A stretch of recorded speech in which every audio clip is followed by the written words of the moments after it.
고마우신 아버지 하나님, 늘 주님을 찬양하며 경배하기 부족함이 없는 우리의 삶이 되어지도록 마음의 평안과 감사가 풍성해지게 하여 주시며, 입을 열 때마다 우리가 소리를 낼 때마다 주의 영광을 위해서 살 수 있는 모든 삶이 되어지도록 주장하여 주시옵소서. 이 한 시간도 주의 귀한 말씀을 대언코자 종 섰습니다.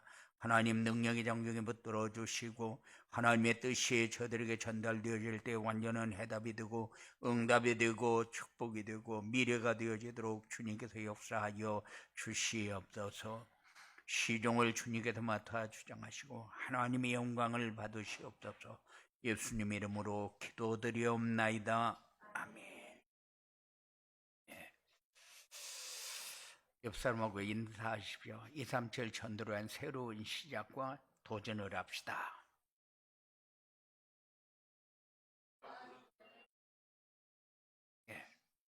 지금 세상이 어렵다.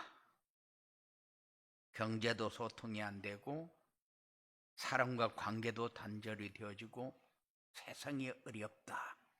그런데 이것보다 더 어려운 것이 뭐냐? 미래가 보여지지 않는 것이고 우리 후대를 제대로 키우지 못하는 것이다. 이것 때문에 국민이 절망을 하고 이것 때문에 젊은 사람들이 삶에 중요한 미래가 없어요. 그래서 237 전도를 위해 붙잡아야 할 미션, 이런 제목을 붙여봤어요.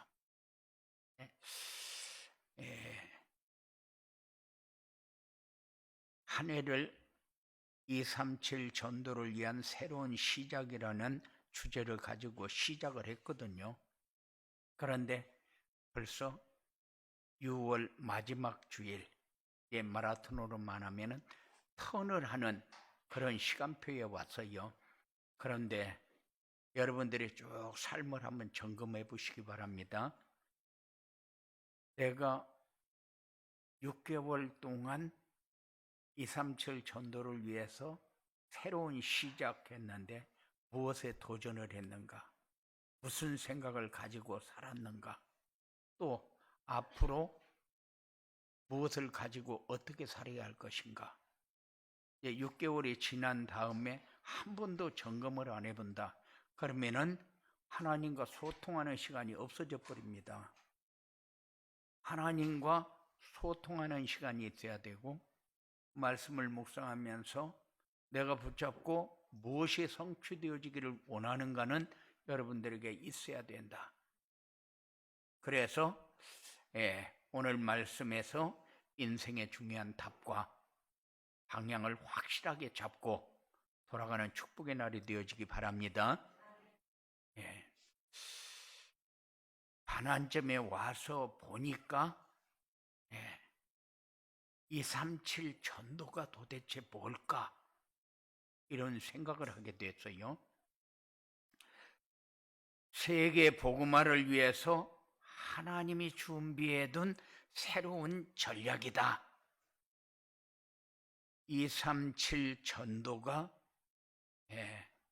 그렇다면 우리는 237개 나라의 복음을 전하는 것이다. 그것보다도 우리가 이 땅에 태어난 이유, 살아야 할 이유, 돈을 벌어야 할 이유, 결혼을 해야 할 이유, 전부 다 세계 복음화요. 결혼을 한다고 인사를 하길래 너 왜 결혼하려고 하냐? 그랬더니만은 둘이 서로 사랑해서 같이 살고 싶어서 결혼한대요. 그러면은 결혼하지 마라. 너 결혼하면 어렵겠다. 그랬어요. 왜냐하면은 우리는 서로 사랑하기 때문에 결혼하는 것이 아니라 세계 복음화 때문에 결혼해야 돼요. 그래야 팀이 되고 팀이 돼야 대화가 되고 대화가 돼야 그래야 화합이 되어지는 것이지, 악한 세력이 결박되어 떠나는 것이지, 대화가 안 되어지면은 세상 사람들은 가정에 너무 대화가 없다, 그래서 가정에 문제가 생긴다. 그런데 무슨 대화를 합니까? 부부 앉아봐요. 무슨 대화할 거 있는가? 할 거 없어요. 그런데 우리가 해야 될 대화는 뭡니까? 포럼이요. 오늘 강단 메시지를 잡은 거, 오늘 내 삶에서 성취되어진 거, 오늘 사람들을 통해서 내가 전달하려고 하고자 했던 것이 도대체 뭐였는가? 이것이 포럼할 내용입니다. 이것이 세계 복음화를 하고 있는 사람이요. 그리고 이 땅에 태어난 목적이 그건데, 그거를 위해서 대화를 하고, 그거를 위해서 팀이 되고, 그거를 위해서 우리의 시간을 투자하고 대화를 해야 되는데, 엉뚱한 대화를, 내가 이것 잘못하고 이것 잘못해서 미안하다, 이런 게 대화입니까? 그럼 당신이 이거 잘못하고 이거 잘못했으니까 그럼 이렇게 해야 된다, 이게 대화입니까? 그거는 서로 열받게 하는 거거든요. 누구든지 다 잘한다고 칭찬하면 좋아하는데 잘못한 것을 지적을 하게 되면 상당히 기분 나쁘거든요. 그래서 나보고 어쩌라고. 이러면 그 다음 대화는 어떻게 됩니까? 내가 말을 잘못했구나, 그럼 미안해, 이럽니까? 그렇게 안 하거든요. 그래서 서로 관계가 어렵게 되어지잖아요. 그런데 우리가 이 땅에 태어난 목적이 세계 복음하고, 우리가 살아야 할 이유, 돈을 벌어야 할 이유, 모든 이유가 세계 복음화인데, 그래야 가정의 평화를 누리고, 그래야 악한 세력이 결박되어 떠나고, 그래야 모든 현장이 결박되어지는, 모든 현장이 살아나는 이런 역사가 일어나게 되어 있잖아요. 그래서 237 전도가 뭐냐? 세계 복음화를 위해서 하나님이 준비해둔 새로운 전략이다. 지금 이 시대의 문제가 뭐냐? 코로나가 문제냐? 개인이 문제냐? 경제가 문제냐? 교회 미자립이 문제냐? 다 문제입니다. 그래서 요거 해결하는 새로운 전략이 237 전도입니다. 그래서 우리를 통해서 이제 인턴십이 되어지고, 그리고 헌신 팀이 나와서 우리 서밋을 세워가는데 복된 역사가 여러분들에게 확인되어지고 축복이 되어지는 이런 응답이 여러분들에게 꼭 있어지기 바랍니다. 서밋팀과 인턴십팀과 헌신팀은 237 전도를 위해서 없으면 안 되는 팀이다. 그래서 우리가 꼭 붙잡고 기도 응답 받아야 할 우리의 미션입니다. 237 전도를 위해서 붙잡아야 할 미션은 뭐냐? 이 시대가 뭐가 재앙이냐? 성도들이 영적 서밋이 되지 못하는 게 재앙이요. 성도들이 세상을 바라보면서 내가 해야 할 일이 도대체 뭐지? 이걸 깨닫지 못하는 게 재앙이요. 첫 번째 재앙이요. 두 번째 재앙은 뭐냐? 시대가 복음이 희미해질 때마다 일어났던 분명히 하나님의 간섭이 우리가 보여져야 되는데, 하나님의 간섭이 보여지지 않으니까 미션이 안 보여져요. 하나님은 우리에게 원하는 게 뭐지? 이 시대가 지금 이런 시대가 자꾸 되어가고 있는데 앞으로 이것이 회복되어져서 좋은 시대가 올 것이다, 이런 생각은 우리는 할 수가 없어요. 왜? 성경은 그렇게 얘기하고 있지 않으니까. 그러면 앞으로 더 어려운 시대가 온다, 그 말인데, 그 어려운 시대에 우리도 같이 어려움을 당해야 되느냐? 그게 아니라면은 여기에 대한 해답은 분명히 우리에게 있어야 된다. 이게 우리가 붙잡아야 할 미션이요. 이게 237 전도를 위해서 우리가 붙잡지 않으면 안 되는 미션이다. 이 시대의 문제를 쭉 열거를 하게 되면은 진짜 세상 살기 어렵겠다 이럴 수 있어요. 그런데 이 시대가 우리에게 원하는 게 뭐냐? 이 재앙을 막을 사람이 없는 것이 문제다.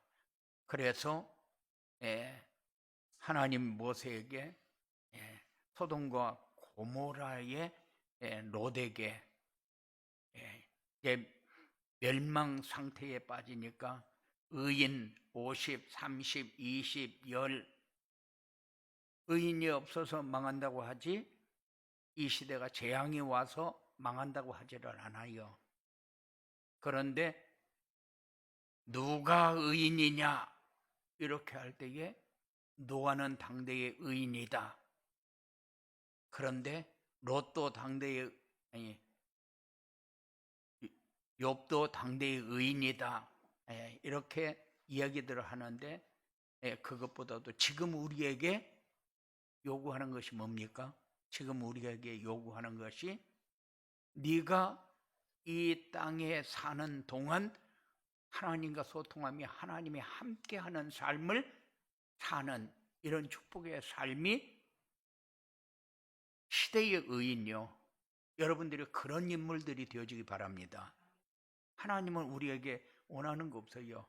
네가 나하고 소통하고 네 마음을 내가 이해하고 내 마음을 네가 받을 수 있는 삶만 되면은 되는 거요. 그래서 이 삶이 되어지도록 하기 위해서 말씀을 묵상해라 이렇게 얘기를 합니다. 왜냐하면 이 시대가 말씀이 없는 것이 문제지 말씀이 없으니까 성취되어지는 응답을 못 받는 것이 문제예요. 그러니 자꾸 사람들이 강해 설교를 자꾸 합니다. 말씀을 하나하나 풀어가지고 이해하도록 하겠다는 거예요. 그런데 강해 설교를 들으면 들을수록 여러분들의 신앙이 커지는 것이 아니라 말씀을 아는데 귀가 커져요. 그렇게 되면은 귀를 설명을 잔뜩 해놨는데 귀에 대해서는 알게 됐다 그 말이요. 코에 대해서 설명을 하니까 코에 대해서 알게 됐는데 몸 전체에 대해서 이해를 못 해버리면은 그건 이해 안 한 거나 똑같거든요. 그래서 엉뚱한 거 자꾸 많이 알도록 해가지고는 유익이 안 되는 거예요. 몸 전체를 설명을 해놓고 귀를 설명하고 코를 설명하고 해줘야지. 그래서 우리는 복음을 가지고 복음을 누리는 그런 축복이 여러분들에게 있어지기 바랍니다. 이게 영적 서밋. 그 다음에 우리 렘넌트를 서밋으로 세울 수 있는 인턴십이 되는 건데, 그런데 코로나 하니까 인턴십은 엄청 잘 됩니다. 그런데 코로나 그러니까는 미션을 잡는 사람은 없어요. 하나님이 원하는 건 뭐지? 왜 이 시대가 이런 상황이 왔지? 그러면 나는 이 시대에 무엇을 하고 어떻게 해야 되는 거지? 그래서 미션을 붙잡는 사람이 있어야 인턴십을 해줄 거 아니요. 미션을 붙잡는 사람이 없으니까 인턴십을 해줘야 되는데 인턴십 할 수 있는 사람이 없으니까 똑같이 다 어려움 속에 빠져가지고 두려운 거예요. 밖에 나가서 돌아다니는 것도 두렵고 예배하러 오는 것도 두렵고 뭐 식당에 가서 뭐 먹으러 가는데도 두렵고 혹시 내가 만난 사람이 또 그런 사람 아니까 두렵고 우리는 면역력이 없는 것이 문제지 그것이 문제는 아니거든요. 그렇잖아요. 그래 복음을 자꾸 누려가지고 면역력이 안 생긴다. 그럴 리는 없어요. 이거 기쁨이 있고 평안이 있고 감사가 있는데 뭐가 문제입니까? 와서 나를 이기는 것이 문제입니까? 아니요. 그렇지 않아요. 그래서 인턴십 팀이 미션을 붙잡은 인턴십 팀이 우리에게 필요하다. 이 사람이 렘넌트에게 뭘 얘기합니까? 너 하나님의 자녀다. 세상 사람하고 다르잖아요. 하나님이 주신 미션을 따라가도록 도와주는 겁니다. 그래서 이 축복을 누리도록 하기 위해서 서밋 타임이 필요하고 서밋 자세가 필요하고 서밋 그릇이 준비되어지는 이런 축복이 우리 렘넌트들에게 있어야 돼요. 하나님과 소통하는 시간, 나 혼자 있을 때 하나님의 말씀을 묵상하고 집중하는 시간, 이게 서밋 타임입니다. 서밋 자세는 뭡니까? 어떤 상황이 와도 흔들리지 않는 삶, 복음을 분명하게 가지고 해답을 분명하게 가지고 있으면 흔들릴 이유가 없잖아요. 흔들리는 이유는 뭡니까? 내게 어떤 상황이 왔는데 그것이 나를 이기고 있을 때 흔들리는 거잖아요. 그런데 어떤 것도 나를 이길 수 없는 해답을 가지고 있으면 문제가 전혀 되어지지 않습니다. 그리고 서밋의 그릇은 뭡니까? 서밋의 그릇은 세상에 살면서 좋은 일도 나쁜 일도 힘든 일도 두려운 일도 모든 일이 나를 다 거쳐가게 돼 있어요. 그런데 그거를 수용하지 못하면은 올 때마다 아픔을 당해야 되고 상처를 받아야 되고, 그리고 사람이 싫고 상황이 싫고 환경이 싫고, 그래서 내가 서야 할 자리가 없어지면 안 되잖아요. 모든 사람을 이해하고 수용하고 돕고 베풀고 이렇게 하면서 함께 가는 그릇이 돼야 돼요. 조금 무슨 일이 있으면 쫙 삐져버리고, 조금 무슨 일이 있으면은 싸우려고 대들고, 그렇게 하면은 안 되잖아요. 우리는 어떤 상황이 와도 수용할 수 있는 그런 축복이 되어지도록 인턴십에 팀의 축복을 누리시기 바랍니다. 그리고 목회자와 전도자를 위해서 생명을 걸 수 있는 비밀 결사대가 되는 것이다. 우리가 붙잡아야 할 미션. 비밀 결사대는 자신을 드러내지 않고 숨어서 헌신하는 사람. 가나안 정복할 때의 기생 라합이나 아하방 시대의 오바댜 같은 사람. 아무 표도 안 나는데 선지자들을 50명씩 100명을 숨겨놓고 100명을 날마다 3끼씩 먹인다고 생각해 봐요. 그게 보통 일인가? 우리 밥을 먹는데 몇 명이 안 먹어도 이 밥을 하는데 얼마나 신경 쓰이는데요. 그런데 100명씩을 날마다 여기 살린다고 계산해 봐요. 이거 언제까지라고 보장도 없어요. 그렇잖아요. 아합하고 이세벨하고 얼마나 선지자들 다 죽이라고 했는데, 그런데 이렇게 자기가 편한 것도 아닌데 숨은 헌신하는 사람, 그리고 하나님이 주신 미션을 실현하는데 자신의 생명을 내놓은 사람. 성경에 많은 인물들이 우리에게 증거를 해주고 있잖아요. 이런 사람이 어떤 사람인가? 그래서 미션을 붙잡아라. 한마디로 얘기하면은 영적 서밋이 되고 인턴십 팀이 되고 생명 걸 수 있는 비밀 결사대가 될 수 있는 길은 하나밖에 없다. 오직 그리스도다. 복음의 사람만 할 수 있는 거잖아요. 그래서 우리가 붙잡아야 할 미션은 아무리 좋은 설명을 많이 해도 본론을 못 잡아버리면 소용이 없어요. 그래서 복음이 오직이 되어지는 길은 뭐냐? 하나님과 소통하는 것밖에 없다. 말씀을 묵상하는 것밖에 없다.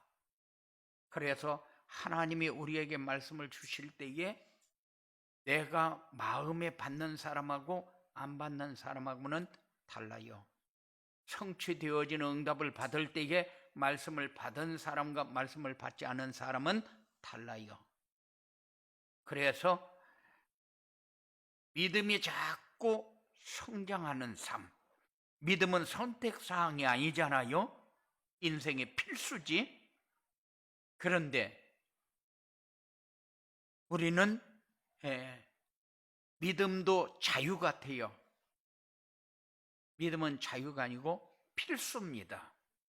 그래서 우리가 말씀을 잡고 말씀을 묵상하고 하나님과 소통하고 이런 거는 필수요. 이건 우리의 삶에서 빠지면 안 되는 겁니다. 그렇잖아요. 학교 다닐 때 필수와 선택이 다르잖아요. 선택은 자기가 알아서 하면 되지만 필수는 안 하면 안 되는 거잖아요.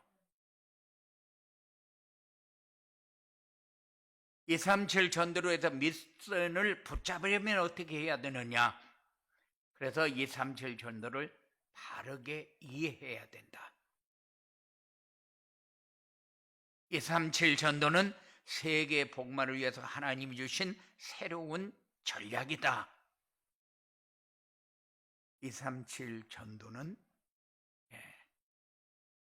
어떤 면으로 보면은 세계 복음화를 위해서 하나님이 준비했지만은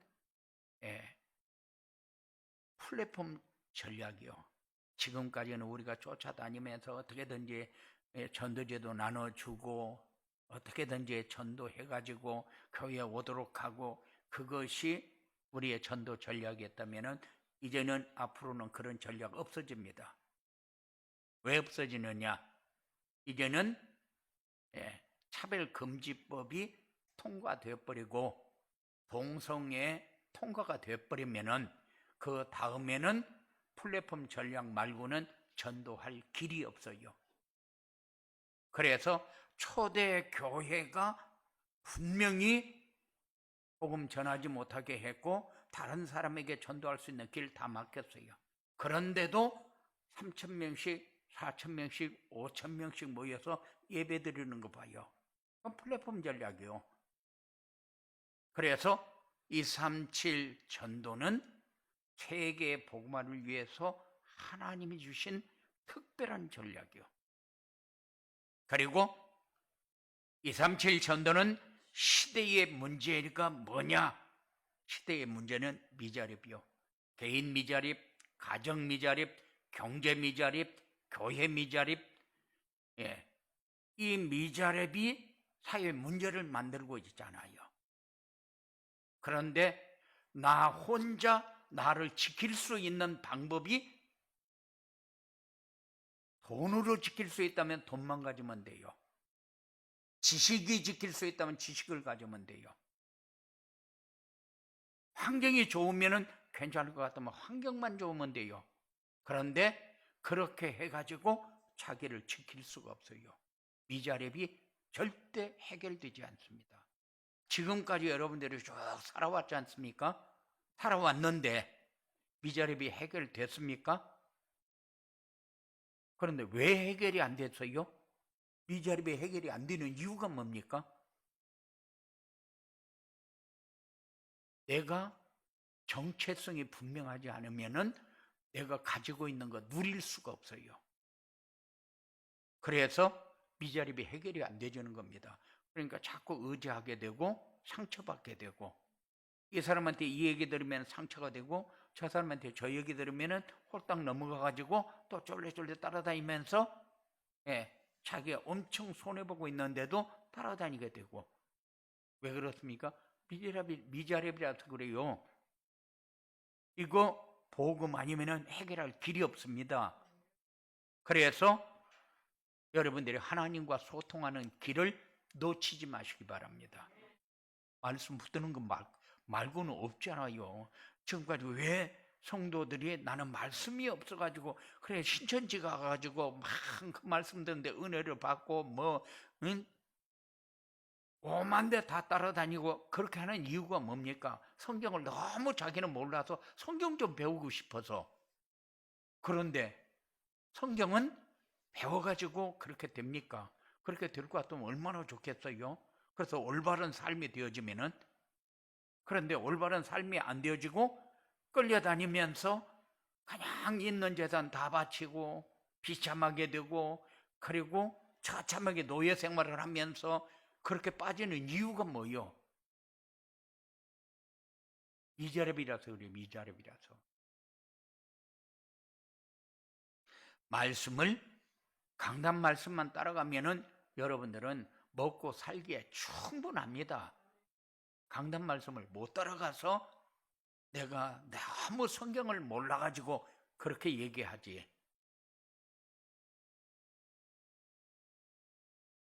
그리고 우리 렘넌트를 서밋으로 세울 수 있는 새로운 전략, 237 전도가 그래서 우리에게 너무 바로 이해하고 붙잡아야 할 소중한 거다. 그래서 237 전도 그러면은 여러분들에게 모든 답이 거기서 다 찾아지는 이런 응답이 여러분들에게 꼭 있어지기 바랍니다. 예. 그래서 미션을 붙잡으려면은 다른 거 다 놓쳐도 하나님과 소통하는 비밀은 놓치면 안 돼요. 하나님 오늘 말씀 주셨는데 왜 줬어요? 그러면 이 말씀 가지고 나 뭘 하는 겁니까? 어떻게 붙잡을까요? 하나님과 소통하는 길이잖아요. 그런데 한 번도 하나님을 찾을 시간이 없다. 그러면은 보통 사람은 아니죠. 왜냐? 하나님 필요 없는 사람이니까. 자기가 완전하게 올바로 살고 있다는 그런 얘기잖아요. 그런데 여러분들은 하나님과 소통하는 시간을 많이 가지면 많이 가질수록 여러분들 평안합니다. 여러분들이 하고 있는 일이 감사가 되어집니다. 여러분들이 하고 있는 일을 통해서 말씀이 성취되어지는 것을 체험하게 됩니다. 확인하게 됩니다. 그래야 세상 살면서 누림이 되어지지. 세상은 우리를 괴롭히기 위해서 있는 것처럼 착각하지 말아요. 세상은 우리에게 누리도록 주신 것이지 우리를 괴롭히기 위해서 준 거 아닙니다. 부부가 서로 괴롭히기 위해서 주었다. 그럴 리가 없잖아요. 자녀를 부모 괴롭히기 위해서 주었다. 그럴 리가 없어요. 그런데 왜 그렇게 삽니까? 뭔가를 놓치고 사니까 그렇잖아요. 그래서 하나님과 소통하는 것은 너무 소중합니다. 하나님과 소통이 되면 반드시 미션이 주어집니다. 왜냐? 이거 해야 되겠구나. 하나님, 내가 자꾸 질문을 하다 보니까 요거는 내가 해야 될 것 같네요. 하나님과 소통되니까 미션을 주는 거잖아요. 미션을 받으면서도 내가 미션을 받고 있구나 모른다. 이건 보통 사람 아니죠. 여러분들이 얼마나 소중한 사람이냐. 하나님이 우리에게 줄 때에 받을 수 있는 것을 아는 사람. 하나님은 예배 시간에 주시는 말씀으로 우리와 함께 한다는 사실 놓치지 마시기 바랍니다. 분명히 하나님은 언약을 붙잡고 기도하는 사람에게 언약의 여정을 갈 수 있도록 인도합니다. 언약의 여정이 뭡니까? 하나님이 우리에게 언약이 성취되어지는 응답의 자리로 계속해서 인도하고 있는데 우리가 언약이 뭔가를 모른다. 언약은 하나님과의 약속이요. 언약은 절대 하나님과의 관계를 회복하는 길입니다. 왜냐하면 하나님과의 약속이니까. 세상의 약속은 그냥 파기하고 벌금 좀 물려주고 그렇게 하면 돼요. 그런데 언약은 절대 파기할 수 없는 게 언약입니다. 하나님과의 관계의 약속은 모자람이 없는 거기 때문에 한 번 약속한 것은 절대적인 겁니다. 우리가 지켜도 되고 안 지켜도 되고 그런 게 아니요. 이건 생명하고 관계 있는 거기 때문에. 그래서 언약을 붙잡고 기도하는 성도들과 함께 한다. 여러분들이 이런 함께의 축복을 누리시기 바랍니다. 예. 언약의 여정은 내가 가면 갈수록 기쁨이 되고 풍성이 되고 누림이 되고 승리가 되어지잖아요. 하나님이 우리 마음에 담겨 있는 것을 가지고 누릴 수 있도록 역사합니다. 제가 요즘 차를 운전하면서 옆에 목사님을 태우고 이렇게 갔어요. 그랬더니만 어떤 사람이 갑자기 차가 내 앞으로 막 쑥 들어왔어요. 쑥 들어와서 급브레이크를 밟았어요. 안 밟았으면 부딪혔거든요. 밟았어요. 그러니까 옆에 있는데 야, 저 새끼 봐라, 저 새끼 봐라 이래요.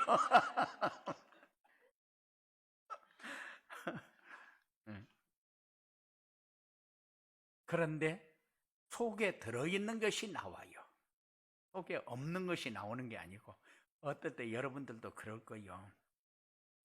진짜 너무 억울할 때 막 욕하고 싶을 때 있을 거예요. 내 속에 있는 건 나오지 내 속에 없는 거는 안 나와요. 그런데 복음이 들어가서 내 안에 자꾸 채워지는 만큼 속에 있는 것은 밖으로 다 나가게 되어 있어요. 빛을 비추는데 캄캄한 것이 안 나갈 리가 있습니까? 그렇지 않아요. 그래서 속에 있는 것은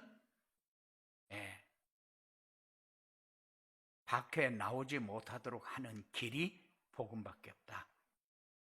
그리고 하나님 주신 말씀 안에서 CVDIP를 찾아야 한다. C가 뭐냐? 커버넌트, 언약이요, 그리스도입니다. 비전은 뭐냐? 우리가 미래를 바라보면서 가야 할 길입니다. 하나님 나라요. 우리는 끝을 보고 갈 줄을 알아야 되는데 비전, 그러니까는 내가 용접을 하는데 장차 이 용접을 가지고 내가 어디까지 갈 것이냐 이것만 생각을 해요. 그런데 그렇지 않아요. 우리는 이 용접을 가지고 끝을 갈 때에 내가 어떻게 가야 올바로 가는 거냐 이렇게 생각을 해야죠. 내가 하는 일이 중요한 것이 아니고 그걸 가지고 최종적으로 하나님 나라에 갈 때까지 내가 어떻게 쓰임받아야 되느냐 이것이 더 중요하잖아요. 이것이 우리가 가져야 할 꿈입니다. 그리고 저희의 드림은 모든 민족에게 복음이 증거되어지는 거예요. 하나님이 나를 어떻게 쓰실 것인가? 그게 내 꿈이요. 그래야 들어갈 하나님의 나라가 우리 마음에 그래, 여기를 위해서 내가 사는 거지. 우리는 이 땅에 살면서 모든 것을 다 가지고 누리기도록 그렇게 욕심을 부리지만은 우리는 그럴 이유 하나도 없어요. 하는 거 똑같습니다. 있는 사람 없는 사람 다를 것 같고 배운 사람 못 배운 사람 사는 방법이 다를 것 같고 다 환경이 좋은 사람 나쁜 사람 다 다를 것 같아요. 그런데 처음에는 다른 것 같지만 나중에 나이가 들어가면 들어갈수록 똑같구나. 그거를 체험하게 될 거예요. 못 배우면은 자기가 해야 할 일을 못 할 것 같고 많이 배우면은 좋은 자리 차지해서 할 것 같고 그런데 결국 사는 거 다 똑같아요. 그런데 우리의 욕심은 다릅니다. 그리고 이미지는 우리가 생생하게 누려야 할 말씀입니다. 그리고 프랙티스는 작품을 남기는 거요. 우리가 살았는데 사람들은 그렇게 얘기합니다. 호랭이는 죽어서 가족을 남기고 사람은 죽어서 이름을 남긴다. 여러분들 이름 남길 일이 있습니까? 이름 남길 일 하나도 없어요. 그러면 여러분들이 남겨야 될 게 뭡니까? 성경을 보니까 성경의 인물들은 신앙의 모습을 남겼어요. 그게 여러분들의 작품이 되어야 됩니다.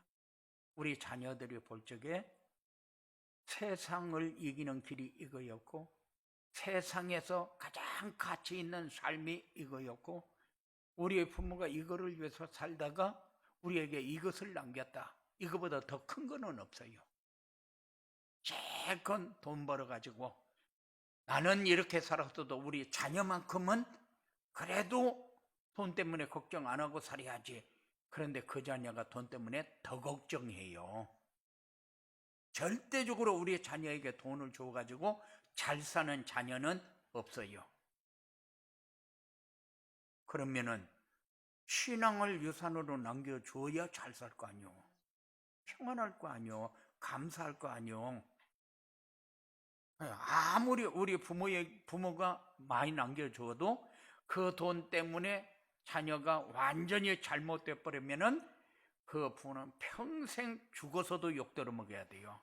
우리 부모가 나를 이렇게 만들어 놨다고. 그럴 거 아니요. 그런데 우리는 진짜 중요한 작품을 남기는 그런 삶이 여러분들에게 되어지기 바랍니다. 그래서 하나님이 우리에게 미션을 줄 때에 그 미션은 뭐 때문에 줍니까?